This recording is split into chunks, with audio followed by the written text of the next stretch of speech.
Welcome back to Paul Ricard. And as you can see, we're joined now by reigning world champion Lewis Hamilton and the current world championship leader, Max Verstappen. Guys, it's great to have you together.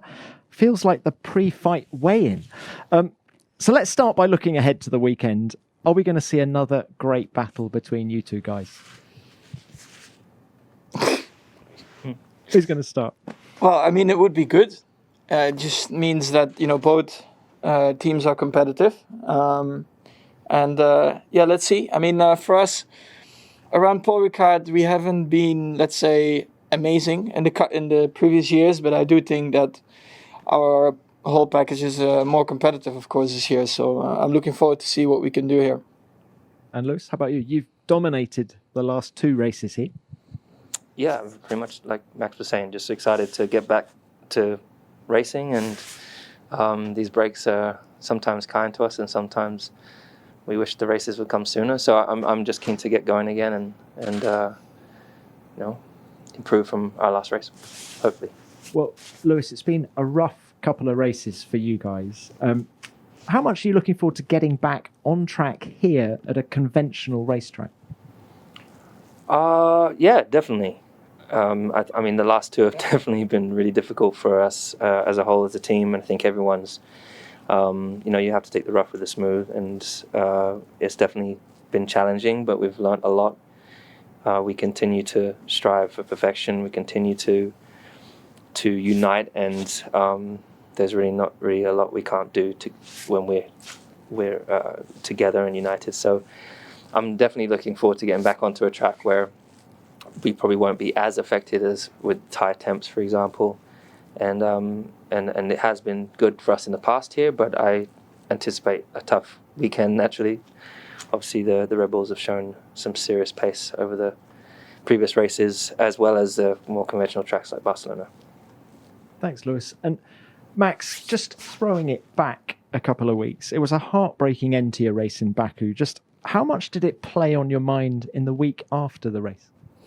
Not so much, just realizing that I was actually quite lucky to hit the wall on the right-hand side instead of the left, because I think if I would have gone left, it would have been a really big impact. So it was more that. Of course, I was really upset and disappointed to not win that race.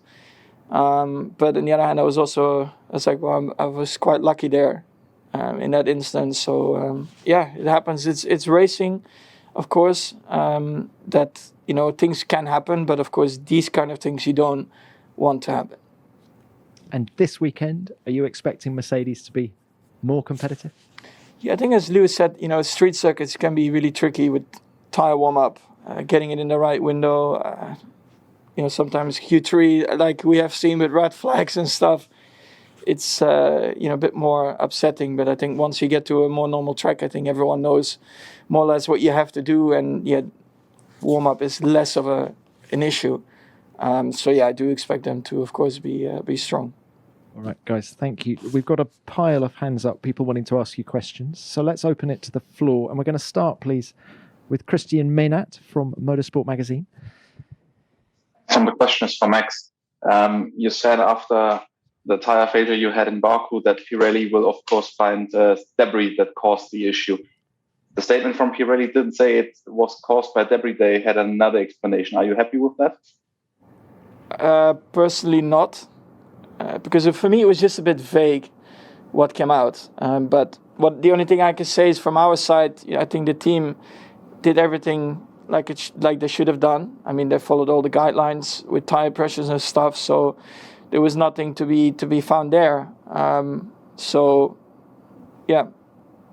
don't really get. For sure we'll go up on pressures here for this weekend. I'm actually 100% sure we will.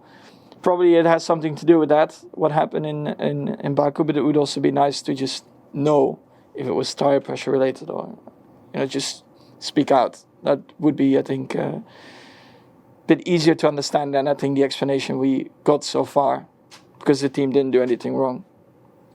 Thank you. Let's go next to Phil Duncan, please. PA. Thanks, Tom. A question for Lewis, please.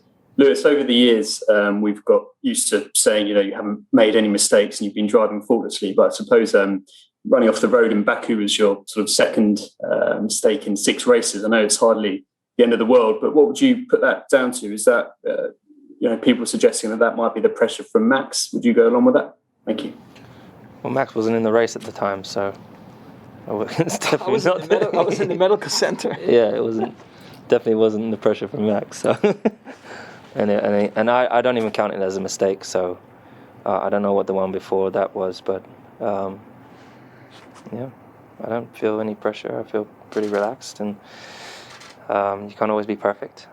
A mistake is when you often drive off the track through missing your braking point or hitting the wall, or but it wasn't one. It was a kind of unforced error.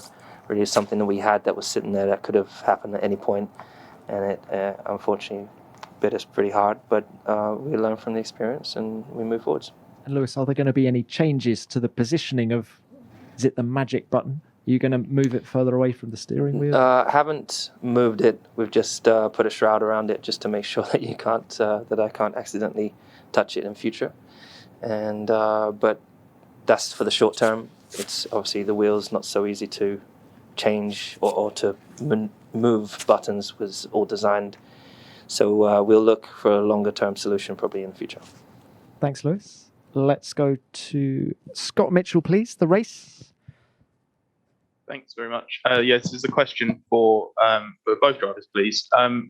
Max, your lead could have been bigger after the Baku, but equally, Lewis, you could have taken the lead had the final restart ended differently. It was quite an extreme example of how quickly things can swing in this battle. So just wanted to know your thoughts on the role that luck can play in this kind of tight fight, and I guess the need for you guys to control as much of your fates as possible. Max, let's start with you. Yeah, I mean, you're right. It can swing very quickly. And it's still, a super long season, so many races to go. And you just, of course, always want to try and have the best possible result, which I thought I was going to get in Baku. But then again, it shows you that, things can change very quickly. Thank you. Lewis? Yeah, I think I never really know what to think about luck. I think there's people sometimes say you make your own luck. There's definitely moments where you can be unfortunate, and there's definitely times that you can be fortunate to capitalize on other people's misfortune, but I don't know if that's being unlucky as such. But it does show you how quick it can swing, and that's why every point counts. Fortunately, with 2 terrible races from us, we ended up being still very, very close in points, and so the race is still very much on. Thank you. And guys, before we switch, we're going to go to the fan question next. It's from Jesse, who goes to school very near the Paul Ricard circuit. Take a listen to this.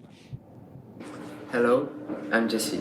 And what's the most difficult circuit in your opinion? Thank you. So, what is the most difficult circuit in your opinion?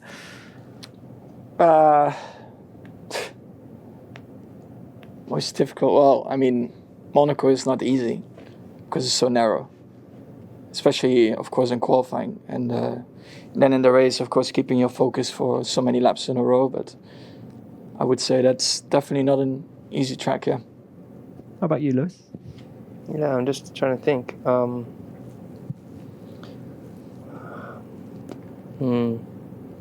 don't know. I guess it's a state of mind, really. Like, everything's difficult. It just depends how you approach things. Of course, the street circuits are the hardest, so the risk factor is higher. The penalty for mistake is much higher. So any of the street circuits, I would say one of the hardest ones. I would say Singapore is really hard. There's so many corners. It's 23 corners, I think it is, and the temperatures are incredibly high. Or it could be Monaco, street circuit.